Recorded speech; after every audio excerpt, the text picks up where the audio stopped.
Tiamat's Wrath. This is the 8th book in the Expanse series. This is the penultimate, so it's the second to last. We're almost there. This was an excellent book. 52 chapters, 531 pages. I couldn't put it down.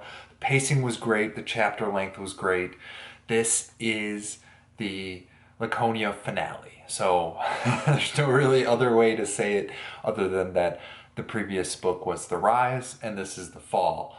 And so their conclusion, and then this set the stage for the final book, which is the, super final boss fight. So good stuff. This has been a wonderful series. It's set in our solar system, so it's supposed to be slightly to the future, but Earth, Mars, all that good stuff. So this is focuses on Laconia as the main enemy or antagonist, and they're led by a ruler who doesn't age. The whole series has been about the protomolecule, which was developed by an alien race who is no longer around. So they got wiped out. We don't know why, we don't know how, but they left behind this protomolecule, which then devoured Venus and then created the ring gates, which allowed transportation between solar systems. So there's a different space-time in the ring space. It's called the slow zone. They just don't fully understand the way it works, but it allows them to populate other solar systems. So the end of the last book, in order to escape the underground and the crew of the Roki, damaged Medina Station by blowing up some air tanks, and Holden sacrificed himself in order to allow the rest of the crew to escape.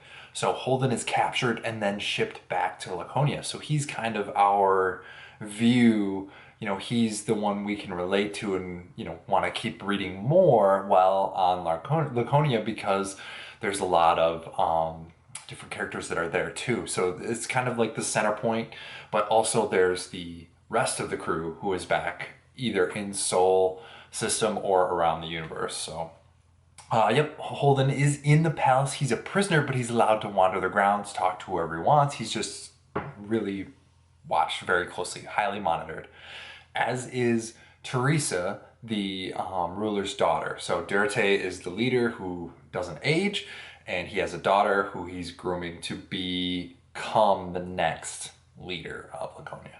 So, Dr. Elvi is also attached as one of the chief scientists investigating, per recommendation from Holden at the end of the last book. And she is out exploring with her husband and a military science contingent from Laconia dead systems.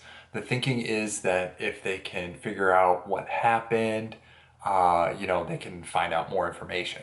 But there's a secret military aspect to their quest, and so their research endeavor gets taken over, and the military arm has another mission. They're gonna send antimatter bombs through the ring gates to kind of see what happens. Their thinking is that the final boss, the ones that wiped out the makers of the protomolecule, are eating the ships. So when you go through a ring gate, you have to go through at a specific speed. There can't be too many other ships going through. Otherwise, they call it Dutchman. The ship just disappears. And that's what happened to the Free Navy. That's how Naomi beat the Free Navy. They had all those ships coming through one ring gate at the same time, and they all just disappeared. So their thinking is that they can trigger it by having a ship go through and then another one with an antimatter bomb going through. So that's their plan, and it causes chaos. So lots of things happen, and it cascades down, and it causes retaliation. One of their 3 dreadnought ships is destroyed. The ring space, everything is wiped out, including Medina Station. Duarte, who took the protomolecule, is damaged. He used to live forever and be functional, and now he's like super weird. So not that he wasn't before, but even more weird. So I like that Bobby is kind of leading crews. She's like a crew leader, and Naomi is kind of more like a commander or a I don't know, like a not an admiral. What would be, or maybe like a general, like commander might be good, like ordering the troops around but not actually going on the missions. Naomi's in exile. She's doing like shipping containers throughout the universe. So that was a really cool hide and seek kind of thing. But Bobby takes over a transport and finds antimatter. And so her thinking is that she can use it to destroy one of the other dreadnoughts, the one that took on the entire solar system army of ships. And so they go for it. It ends up being a good play. And of course, Bobby, you know, she meets her end, Peaches, in the last book, and you know, Bobby in this one. But Bobby is one of my favorite characters in the series, and she went out in the best way possible. She went down swinging, fighting, very epic battle against an unkillable dreadnought ship. So I think she did great. The authors did her justice. Excellent character. Lots of fun. So, we talked about Naomi. Teresa, she's kind of figuring out her place in the world, and she finds out, or at least Holden tells her about a plan to, you know, to kill her. And so she tells her dad, who's basically an invalid at this time. He doesn't talk or communicate in any way that we can discern. And so he's kind of in a coma, but he's like awake. I don't know. It's a weird situation. Either way, Teresa mentions it to her dad, and he takes out his other lead scientist, Dr. Corsair, and it's just like this whole superpower thing. It's just like, whoa, didn't know he could do that. But anyways, Teresa's like, I gotta get out of here. She's communicating with both Holden and Timothy, quotes. I don't want to reveal anything for you guys. But it's just this whole palace intrigue thing, and their goal is to escape. Of course, her dog comes with her, so that's another story. And yeah, they end up all on the spaceship together. So in all the past books, it's been the crew doing stuff together, or at least a pair of crew members doing stuff together. This one has been, they're all completely separate.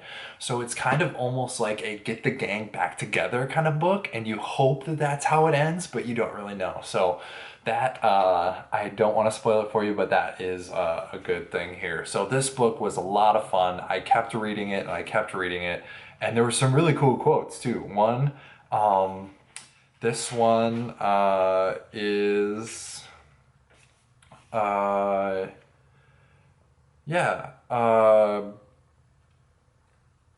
Avalastra, she passed away, but this is Holden in her imagination, in his imagination.